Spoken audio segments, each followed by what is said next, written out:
Hello. Welcome back. Happy Wednesday. It is Wednesday. It is happy. Kinda. We don't know. We don't know the state of the world at this point, so maybe it's happy. It is happy. I mean, yeah, it's been kind of a non-happy day for us. We've had a rough day, so Yeah. we usually record these, I don't know, a couple days before they go live. Sorry, Lauren.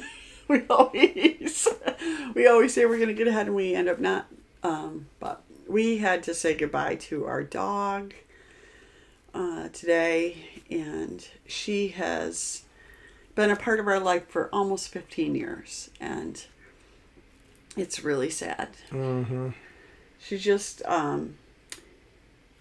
such a good girl. Like, we found her sort of by happenstance, and we had, so a million years ago, our dog had run away, like chased a deer in the middle of winter, and he was a full-bred boxer, and it was Michigan and freezing, and he was out in the cold for 3 or 4 days at least. But anyway, every day we were looking for him. We had people looking for him, but I was going to the shelter, and in the course of this, the shelter near us, a litter of 13 puppies got dropped off, and they were lab boxer mixes.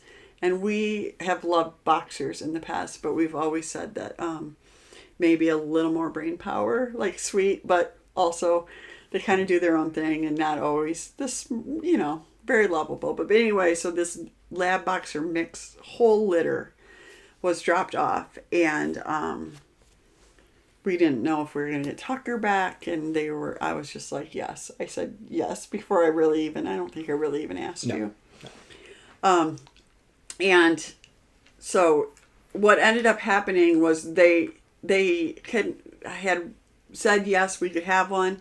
And then over the course of us going back to get one, the one that I had wanted, because I wanted one that looked more like a boxer. There were some of them that looked more like boxers and had shorter hair. But they were already gone, and there was like 2 or 3 little of them left, and she was one of them. And she has just been the greatest dog. Like, yeah, literally, like, that's why it's so hard. It is. We've lost dogs before, and it's always hard, but this one, just tough to get better than just everything about the dog was just awesome. Yeah, very empathetic, always kind of wanted to please you and be with you, and never was... never a pain in the butt. Never a pain, never... I mean, other than wandering to our neighbors to eat the cat food, which thank you to our neighbors for tolerating that, but she's just always been a good girl, loves the water. She was a huge dock jumper. We did talk about entering her in contests when she was at her prime, because man, could she fly off the dock. But she would ride on a paddleboard with you and anything, jet ski. She loved all of it, and she loved the boat. And we were just saying that we were really happy that we got a whole nother year with the boat with her, because we've known that she's old for a while, but this week went really fast. So I guess that's good too. So early in the week, she went for a walk with me a couple days ago, and so anyway.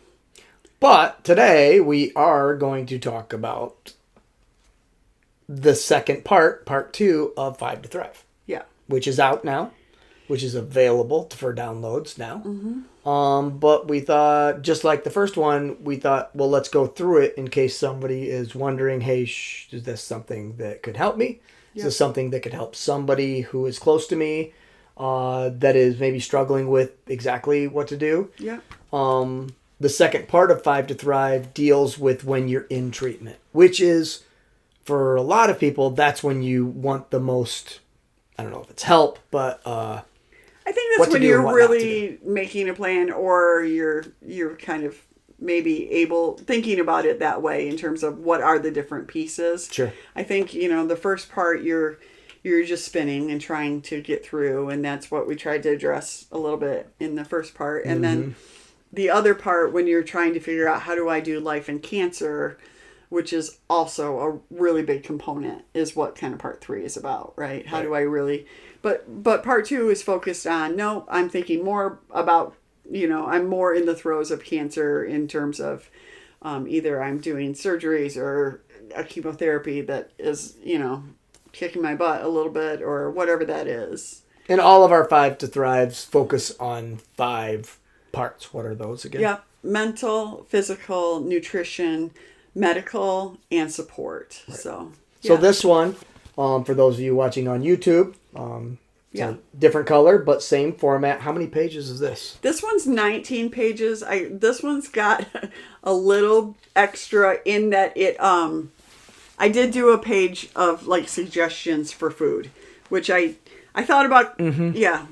Anyway, that's what we did for this one. Yeah. So Heather's she gives you an introduction letter on there that kind of establishes what this is and talks about treatment in there, and then jumps right into the mental side. So, or the mental part of this. So, again, for those of you watching on YouTube, here's the, same format as you saw if you did download part 1. Yeah. So in this mental one. So that's what I would say with this, that some of them, they can stand alone. They can all stand alone. They all have different tips in them, but they do also build off each other a little bit. So, yeah. So you talk about in this mental section of this, what you call it matters. And I think that is one of the most great pieces of advice that you give. And we talk about this in a previous episode or whatever, but what are you talking about? Well, it's just, so how you perceive something really makes a big difference. So a lot of times when people talk about like chemotherapy specifically or something like that, they'll talk about it as like poison. And I get it. It's in hazard bags and all these things, right? People are gowned in garb to the max. But I think it's really important that you don't perceive it as something negative and bad. Or if you do want, I would think of it as something that that was really targeting the cancer. So I still didn't call it poison. One of the drugs that I was on initially was adriamycin, which has a nickname called the Red Devil. And I was just like, I always thought of that as like, okay, like going after the cancer cells, not after what it was going to do to me. I want to perceive what's happening to me as being something that I chose, that was positive, that is working to kill cancer only, not to like tear apart my body. And you hear about it a lot, and it's kind of like, I don't know. I just feel like that can make a big difference, and no doubt, and how you think about things. Right? And we're not you're not talking about just spinning everything so it's flowers and dandelions and summer breezes. That is not the case. It's truly, this is the mental part, and this is what's most impressive. Why would you be like, I couldn't be thinking, oh, I'm putting poison in my body and I'm okay with that. Like you're thinking that's poison. We relate that with detrimental effects and all of this stuff. So I would never call it that. Like I was like, it's my medicine, or it's, it's targeting this. I know this doesn't make sense to you that people do this. No. I'm saying this. I'm just trying to say. Normal people don't do what you did, and that's why it's such a good piece of advice. And no, it seriously is. Just really in any part of your life. No. This is a great piece of advice. I would just challenge you to think about what you're thinking about, and if it is making you feel like, oh, this is bad, then wait a second. If it is a like something you need to do, I needed to do chemo, and people were telling me how bad it was. I was like, how can I reframe this? I have to reframe this so that I'm taking the good out of it.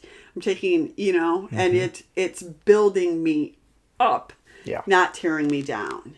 Yeah, that's this is, we talk about mental, this is mindset stuff. And this is where I do want you always to be thinking about, like, slow down those thoughts. What is being said? What are you allowing through? What have other people told you that just gets stuck and you can't get past it?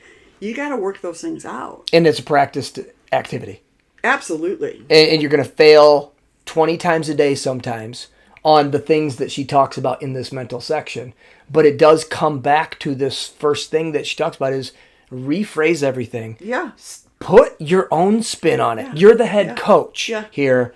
Spin it. Spin it, spin it, spin it. Because eventually it becomes habit. And then eventually it becomes real. And truly how you looked at a lot of things mentally during the treatment phase. Didn't matter what the treatment was. You truly did that. And it was impressive. Yeah, well, and I guess when you think about that stuff and you say the head coach, like you're not going to go to your team when you're already getting killed at halftime and say, boys, like it's over. Yeah. Like that's not what you're going to do. You're going to pick out like this is what we can build on and this is how we can grow and whatever that looks like, right? Or yeah. And one of the ways that you practiced that or got in the right frame of mind, which I know isn't for everybody, but it's the meditation, visualizations that you did early on. You had some help in the beginning, but then I think I don't think you need the tape anymore. I don't think you need the CD anymore. You get practiced into that. Well, I think mode. what you get practiced into is like really actually thinking about what's coming in and recognizing, wait, I get to choose how far I let that go or what I do to counter it versus I feel like a lot of times, especially as women, we feel like we have to accept everything that's coming at us. Yeah. And the fact is we don't. And sometimes it's coming at us by people we love. And we've talked about those type of things. You still have to stop them. You know, if it's not helpful to you, and also just like having your own voice, saying it out loud. Again, this is easier to do when you're home alone or things like that. But I talk out loud, like you speak it into existence. There's power in that kind of stuff. And it's scary to do that. It is scary. But if you really want this mental part of this, which I still believe, and I've said it 100 times on this podcast, is by far the most important part of the 5 to Thrive. Without that mental part, don't bother with the other 4. It's truth. You like it or not, but I'm telling you, the number one reason you're still here is because of this mental manipulation. Right, I agree, but if it's easier for you to access one of the other 4, then access it to build the mental, to build the mindset. Right. Well, the mindset you're going to find goes into all of the other 4. Absolutely. Yeah. So much more in this mental part of this, and I encourage you to download it and check it out. She has some unbelievable pieces of advice. I will just say from a download standpoint, we print it for this particular thing. You can read it on your you don't have iPad, to you don't have to download. You can have it on your phone, right? A download means it's a document, and then you can print it if you want from there. Gotcha. So the next section we'll talk about is the physical section. It's set up the same way, again, for people watching on YouTube. The idea of this initial part and then the tips that she gives you. What's the big thing physically that you think people that's in this that I mean, the first thing I talk about in here is sleep. Yeah. Which again is just like because your world is just getting rocked, you know, and sometimes steroids, all these different things. Like we're not at our best if we don't sleep. So I don't want you to be like taxing your body to a point where you can't, it's going to be again detrimental. You need to be able to allow your body to recuperate. And so sleep is a priority, I would say. That being said, you can't just lay around all the time. Yep. You got to move when you can move. You got to, again, not think of it as a chore, but I get to on a day that I feel good. It's like, oh, I want to embrace this because like I know that there's going to be days I'm going to be laying on the couch and that's okay. So like making a plan, bringing friends and family along with that. Like even for me, like at this point in the game, I try to think, oh, I'm going to work out in the morning. And a lot of times, especially lately in my day, that's not how it worked, but how it's worked. But I do kind of go, okay, if that morning time is not open, then I am going to send a text to you to say, okay, let's walk after school, because then there's the commitment there, because I know the farther my day goes, the easier it is to get away. But again, if you have a day that you've, not had a chance to be active or whatever, stand up in your living room. Yeah.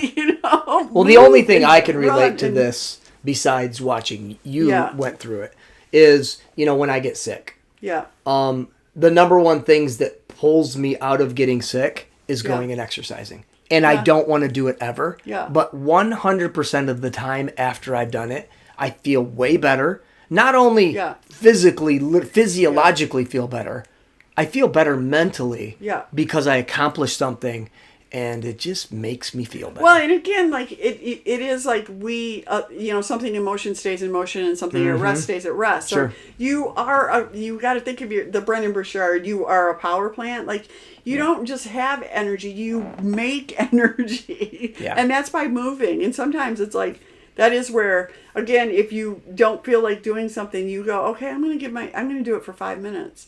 And a lot of times when you do it for 5 minutes, you're like, okay, I'm in for another 5. And then by that time you're like, oh, I'm in for a full whatever I'm going to do, The other thing I think that's important in this part is there's talking about like thanking your body, which again goes back to sort of how you're perceiving yourself, right? Like your body is working so hard for you right now. Yeah. And I was always very intentional about separating the cancer from my body, right? Like that's I wanted to say thank you for the things that it was capable of doing, and like this, we expect a lot of ourselves. Well, it's another way you bring the mental into it. Right. I mean, everything in here, there's, there's a bunch of tips in here, and almost every one of them ties back to mental. But it's the physical movement of your body that's tying that's enforcing or making that. And again,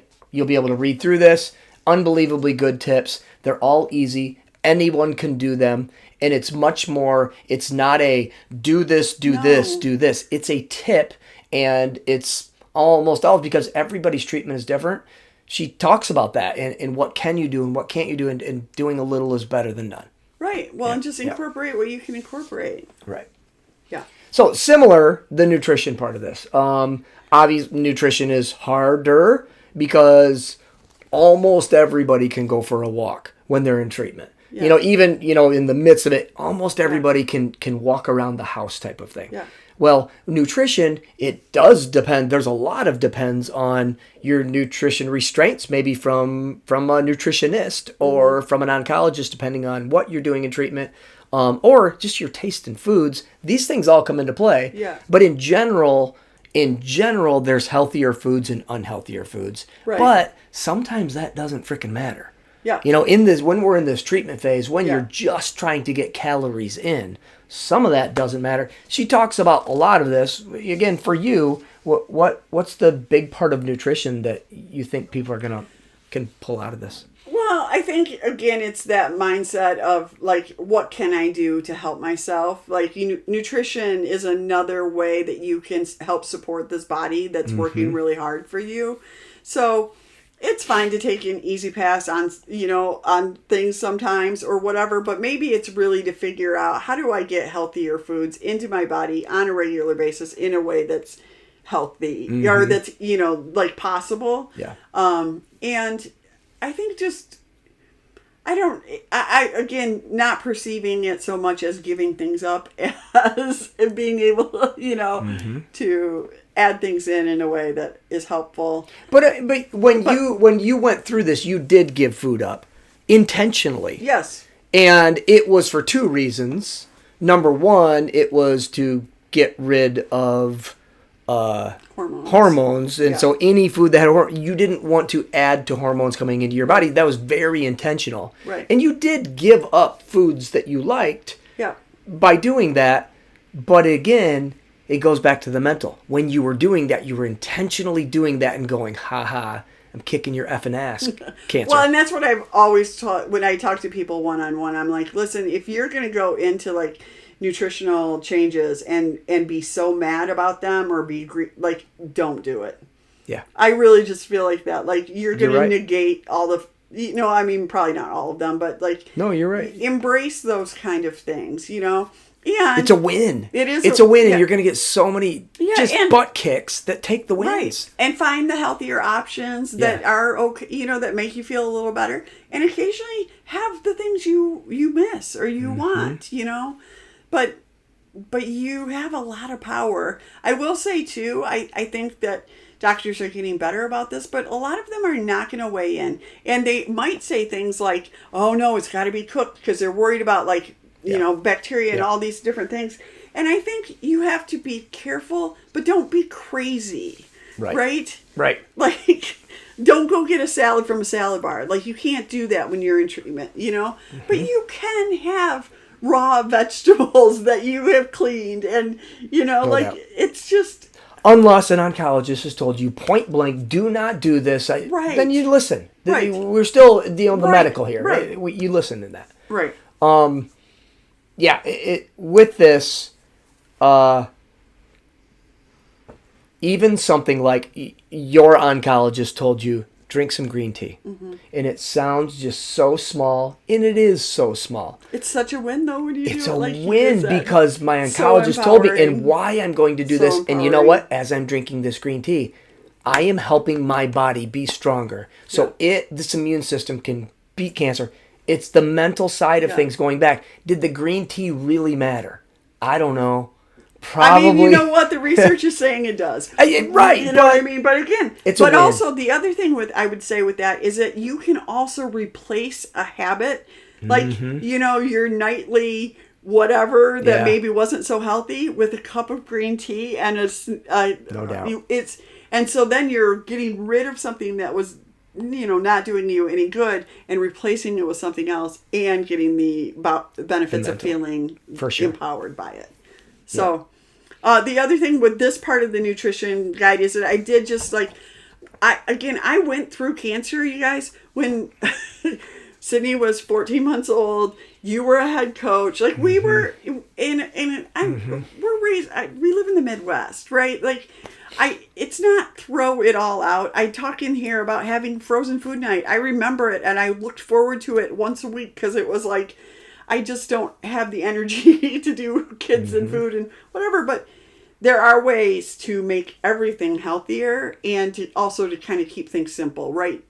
Lately, I've been way more into like the rice bowl type of things. Again, that can be a taco thing. It can be a beef and broccoli type of thing. It can be a lot of different, it can be Asian, it can be all these different tastes. Just every flavor under the sun that can be. And it's the same kind of concept of like protein, Gosh, and it's grain, super easy nowadays veggies. with this, how you can buy things, and it's healthy. Yeah. So you can read through that, get this, and she has a whole section on nutrition. Okay, now on to medical. Medical is kind of the part we do the least with, because we are hiring an oncologist and their entire staff to head that department up for us. Right. But we do have a part in this. Yeah. So what the heck's our part? Well, I think you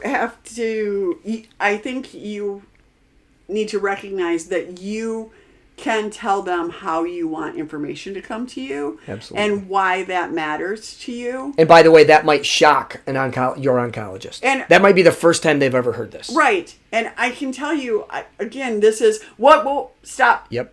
That fast. That is sometimes... You know it's coming. I know it's coming. And again, like my oncologist and I agreed on it very early, and that was not a problem. But so many times, like a different MA or a different nurse practitioner, people come in and start, and I like, it's okay, stop. This is not what I'm doing. You know. I know you don't know, but we have a deal. I don't want to know details. Right. That was her thing. That's my I don't thing. want to know details.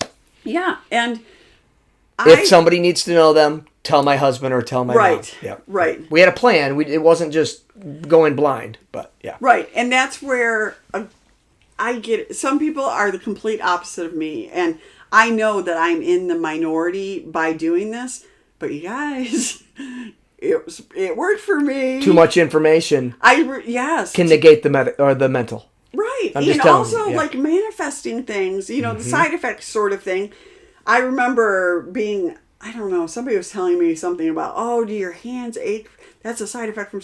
I was like, I don't know. I don't read side effects. So therefore, like a side effect like that I can tolerate, I'm not going to, oh, God, that's from that drug. And now I don't like that drug as much, even though that drug is keeping me stable. Well, here's like another thing in the physical things. that, you've said many times too is If I'm working out, a lot of those aches and pains were from my workout, not the medicine. Absolutely. Which were they? I don't know. Right. But also with that, blame it on dumbbells.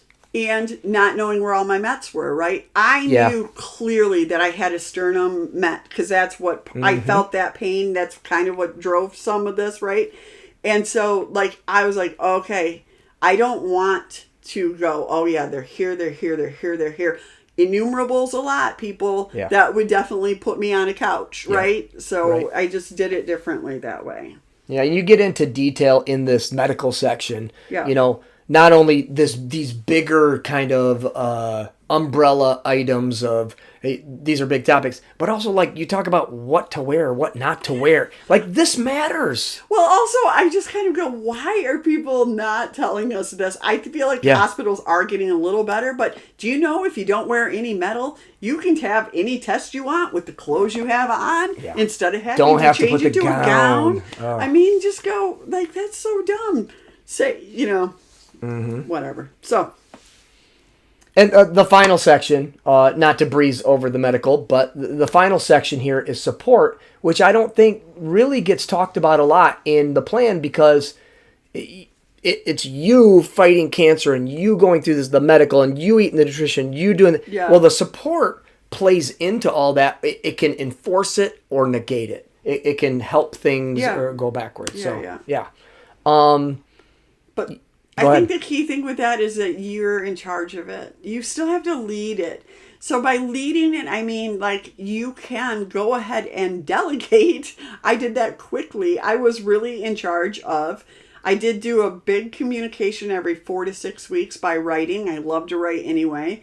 And I communicated to Larry, my mom, and my best friend, Christy. Those are my 3 key people, and then my brother Troy was a huge support to me, and we had people beyond that could, like, you guys could communicate to or whatever. We were the in between. And it was really great to do it that way. It just it made me feel like I wasn't repeating myself all the time, having to go over hard things all the time, and also I think in that respect like allowing people to help, it just worked better. The whole thing that way, you know? Absolutely. And people want to help, but sometimes they help in ways that you don't need or in just ways that drive you stinking nuts or that kind of thing. We could head all of that off and be very specific on the help we needed, when we needed it, all that kind of stuff. Because we did have a bunch of people in our lives that wanted to help. Yeah. Truly wanted to help. Not the, hey, if I can do anything. No, they were like, we're freaking helping.